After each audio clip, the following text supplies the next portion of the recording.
আসসালামু আলাইকুম। কি অবস্থা সবার? আজকে দুপুরের আয়োজন চলছে। বিরিয়ানি ভাত দিয়ে খাওয়ার জন্য টমেটোর টক করতেছি। আমার টকটা প্রায় হয়ে এসেছে। এই টকটা আমি করেছি প্রথমে টমেটোকে মশলার সাথে কষিয়ে, এরপরে এখানে ক্যাপসিকাম, পেঁয়াজের কলি আর মরিচ কুচি দিয়ে এগুলোকে ভালোভাবে নেড়ে চেড়ে দেন ধনেপাতা দিয়ে নামিয়ে নিব। হয়ে এসেছে আমার টমেটোর টক। এটা সাদা ভাত দিয়ে খেতেও অনেক মজা, বিরিয়ানি দিয়ে তো খেতে তো মজাই।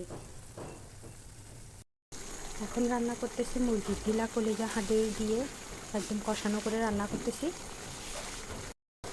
আর অন্যদিকে বিরিয়ানি গরম দিচ্ছি, চিকেন বিরিয়ানি। এবার ক্যাপসিকাম দিয়ে দেন চুলাটা বন্ধ করে দিব। আমার রান্না হয়ে এসেছে। আর অন্যদিকে বিরিয়ানি গরম করতে দিছি। আজকের রান্না এইটুকু। অন্য কোনো সময় অন্য কোনো বিরিয়ানি আবার আপনাদের মাঝে